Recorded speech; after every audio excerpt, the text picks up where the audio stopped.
Hi everyone, welcome back to other video. आज जो video में आप साथ अपनी महिंद्रा स्कॉर्पियो एन का टॉप मॉडल यहाँ पे रहने वाला है। डीजल ऑटोमेटिक 4x2 के अंदर Z8L के नाम से अपना आता है। 22,75,000 रुपये गाड़ी आपकी एक शोरूम कॉस्ट करती है। ऑन रोड प्राइस मैं आपको वीडियो में बताने वाला हूँ। इस गाड़ी का एक कंप्लीट रिव्यू आज हम लोग इस वीडियो में करने वाले हैं। क्या कुछ आपको इसमें फीचर मिलते हैं, क्या आपको पावर मिलती है, क्या लुक्स मिलती है, क्या वॉक अराउंड के बारे में बात करेंगे कंप्लीटली। और ये गाड़ी कितनी प्रैक्टिकल है इसका मैं कंपेरिजन करूंगा इसके बाकी सेगमेंट में आने वाली गाड़ियों के साथ में, कि ये गाड़ी कहाँ स्टैंड आउट करती है और कहाँ ये गाड़ी पीछे है आपकी। तो अगर आप स्कॉर्पियन लेने का प्लान कर रहे हो तो वीडियो को पूरा देखना। एक एक चीज़ के बारे में हम लोग बात करने वाले हैं, लुक्स, प्रैक्टिकलिटी, डिज़ाइन एंड क्या आपको लेनी चाहिए। कंक्लूजन वर्डिक्ट जो आपका होगा वो आपको बहुत ज़्यादा बढ़िया लगने वाला है।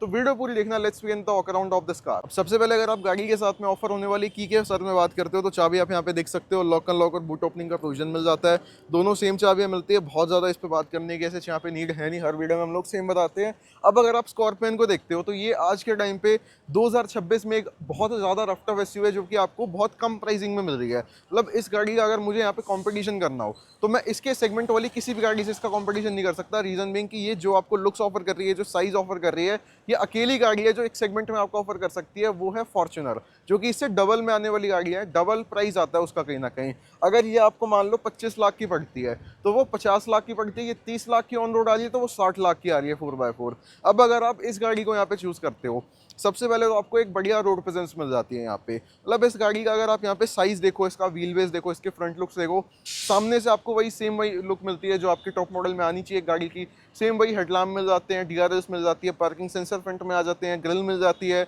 190 mm का ग्राउंड क्लियरेंस मिल जाता है, सिल्वर स्कर्ट प्लेट मिल जाती है एंड फ्रंट में एक कैमरा ऑफर हो जाता है जो कि डिसेंट क्वालिटी है। बहुत ज़्यादा अच्छी क्वालिटी भी मैं नहीं कह सकता उस चीज़ को लेकर, बट ओवरऑल जिस प्राइस पॉइंट में आ रहा है उस हिसाब से बहुत ज़्यादा वैल्यू फॉर मनी है। एंड बहुत सारे लोग ये चीज़ पूछते हैं कि अगर आप इस गाड़ी को यहाँ पे लेते हो तो इसकी मेंटेनेंस क्या रहती है, इसकी सर्विस कॉस्ट क्या रहती है। तो उसके बारे में आगे बात करेंगे। उससे पहले एक बार मैं आपको साइड लुक्स यहाँ पे दिखा देता हूँ। साइड से भी देखने में गाड़ी काफ़ी ज़्यादा माचो आपको ये लगने वाली है। बहुत ज़्यादा शानदार अलॉय व्हील्स आपको मिल जाते हैं। यहाँ पे जो है इस गाड़ी के साथ में आपको बहुत ज़्यादा बढ़िया प्रोफाइल दे के रख रखी है और यहाँ पे 18 इंची के अलॉय व्हील मिलते हैं। दिखने में बहुत शानदार है। अब ये गाड़ी अगर आप कोई भी लेता है आज के टाइम पे तो वो दो वजह से लेता है। या तो उसको बड़ी गाड़ी चाहिए, उसका बजट थोड़ा सा एक, मैं वो भी नहीं कहूँगा बहुत ज़्यादा कम है या बहुत ज़्यादा है। फॉर्च्यूनर वो ले नहीं सकता, क्रेटा उसको अच्छी नहीं लगती इस प्राइस पॉइंट पे, तो वो ही बंदा इस पे जा सकता है। जिसको एक थोड़ी अच्छी लुक्स चाहिए, एक थोड़े रोड प्रेजेंस वाली गाड़ी चाहिए, वो ले सकता है। या जिसको पावर चाहिए, रॉ पावर चाहिए, गाड़ी के अंदर आनी चाहिए मजा, पंजा दाबते मतलब एक भागे यहाँ पे, उनके लिए अच्छी है।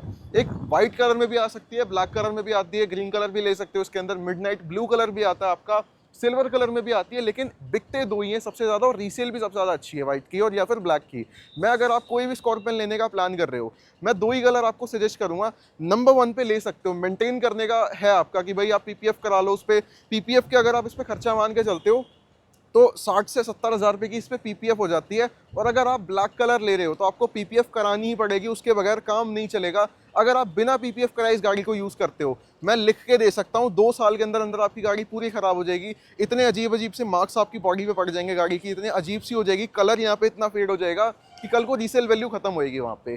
तो अगर मेंटेन कर सकते हो तो ब्लैक लेना, उसकी रीसेल सबसे ज़्यादा हाई है। अगर आप इसमें व्हाइट लेना चाहते हो तो व्हाइट में भी बुराई नहीं है, उसकी इससे थोड़ी सी कम है और वो मेंटेन करने में सबको पता है white colour is the best colour for maintenance. अब अगर आप इस गाड़ी पे बात करते हो खर्चे क्या आते हैं आपके, तो ये गाड़ी आपकी 4x2 में भी आती है, 4x4 में भी आती है। खर्चों की बात करते हो, सर्विस इसकी बहुत ईजिली आपकी 8 से 10 हज़ार रुपये में हो जाती है इकोनॉमिकल। ये रेगुलर सर्विस की बात कर रहा हूँ मैं। अगर इसमें खर्चा आता है जैसे 50,000 किलोमीटर वाली जो सर्विस होती है उसमें 22-22 हज़ार रुपये का भी खर्चा आता है, ऐसा नहीं है नहीं आएगा, लेकिन उसमें सब कुछ चेंज होता है। वो मेजर सर्विस होती है, उसमें आपके ब्रेक पैड चेंज होंगे, ऑयल वगैरह चेंज होएगा गाड़ी का, हो सकता है फिल्टर में भी कुछ ना कुछ चेंजेस हो जाए या और कोई आपकी गाड़ी में छोटी मोटी कमी आ जाए, तो वो सब कुछ चेंजेस वगैरह मिला के उतना खर्चा आता है। नॉर्मल सर्विस 10 से 12 हज़ार रुपये में, मैक्सिमम 15 हज़ार रुपये में आपकी हो जाती है, उससे ज़्यादा नहीं आती इस पर। मेजर का खर्चा 20-22 हज़ार आता है। अब इस गाड़ी के ऊपर ये तो बात होगी सर्विस के बारे में, मेंटेनेंस के बारे में। अब स्कॉर्पियन लेने की और एक जो वजह है वो इस गाड़ी की यहाँ पे रीसेल। आज अगर आप इस गाड़ी को लेते हो, ये आपकी ऑन रोड आ जाती है, ये टॉप मॉडल 27 लाख रुपए का आपको ऑन रोड पड़ जाता है। तो साल चला के बेचते हो तो 22-23 लाख की बिक जाएगी। यहीं पे अगर आप एक हैरियर बेचने जाते हो तो वो 30 लाख रुपए वाली गाड़ी आपकी 2 साल चला के 14-15 लाख 16 लाख से ऊपर कोई लेगा, क्योंकि इसकी रीसेल ही नहीं है, वैल्यू ही नहीं है, मार्केट में डिमांड ही नहीं है।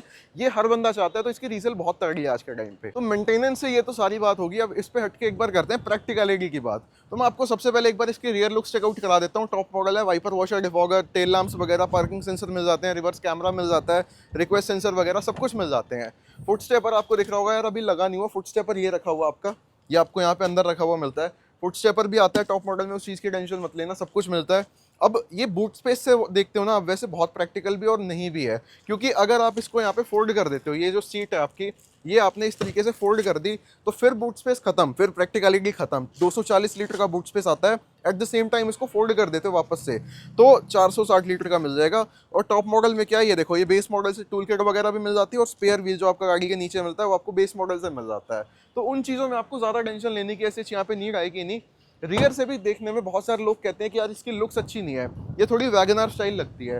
देखो, ये हो सकता है कि अभी आपको लग रहा हो, बट इसका बहुत जल्दी फेसलिफ्ट आने वाला है, उसके बाद हो सकता है चीज़ें काफ़ी ज़्यादा चेंज हो भी जाए। बट ओवरऑल अगर आप यहाँ पे साइड प्रोफाइल देखते हो इस गाड़ी की, रियर प्रोफाइल देखते हो, फ्रंट प्रोफाइल देखते हो, अलॉय व्हील का डिज़ाइन देखते हो, गाड़ी अच्छी है। लुक्स वाइज, एक रोड प्रेजेंस वाइज गाड़ी में कोई कमी नहीं है। मैं तो ये चीज़ कहूँगा इवन बेहतर ही है, जिस प्राइस पॉइंट पे आ रही है उस हिसाब से बहुत अच्छी है भाई। तो अब अगर हम लोग बात करें स्कॉर्पियो एंड टॉप मॉडल के अपने इंटीरियर के बारे में, तो भाई इंटीरियर में आपको सबसे पहले दिखा देता हूँ। यहाँ पे आपको जो है लेदराइट अपॉर्चुनिटी के साथ में सीटें मिलती हैं।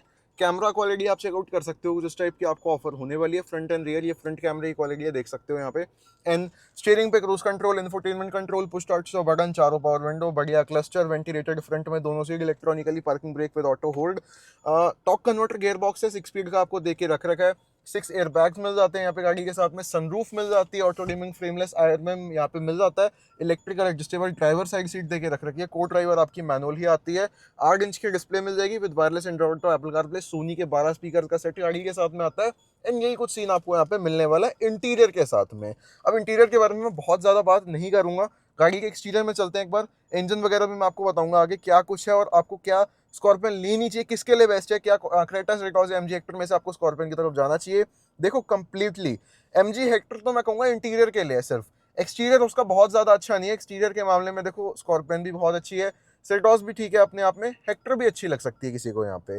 बट मेरे हिसाब से तो भाई स्कॉर्पियन बेस्ट है ना, क्योंकि मुझे एमजी पे उतना ज़्यादा ट्रस्ट नहीं होता। ऑनेस्टली मैं आपको एक चीज़ बताऊंगा, गाड़ी लेनी है तो भाई 2 ब्रांड्स बेस्ट हैं आज के टाइम पे, टाटा या महिंद्रा। इंडियन ब्रांड्स हैं, इंडियन के हिसाब से गाड़ियाँ बनाते हैं, रफ टफ गाड़ियाँ होती हैं, एटलीस्ट सेफ होती हैं। उनकी गाड़ियों का बतानी है कि एक एक्सीडेंट में बिखर की मारुति वगैरह जैसी नहीं है एटलीस्ट यहाँ पे। तो गाड़ियाँ लेनी है तो भाई इन दोनों ब्रांड्स में ही मैं कहूँगा देख लो अपने हिसाब से, जो आपको ऑप्शन अच्छा लगता है। मेरा रिकमेंडेशन यही रहेगा। आपके हिसाब से हो सकता है किसी को लगे कि यार नहीं, रस्टिंग का इशू है, खड़क जाती हैं जल्दी, प्रॉब्लम ज़्यादा आती हैं, सबके अपने इशू हैं, बट उनमें भी और ज़्यादा इशू हो सकते हैं जो शायद आपको अभी पता ना हो। बाकी ये तो बात होगी इंटीरियर के बारे में। अब बात करते हैं, एक बार फटाफट से बाहर चलते हैं, आपको आगे का सीन बताता हूँ क्या है क्या नहीं। तो अब एक बार लगे हाथ इसके इंजन की भी बात कर लेते हैं। तो ये महिंद्रा का डीजल इंजन के साथ में आती है, पेट्रोल भी ले सकते हो, डीजल भी ले सकते हो।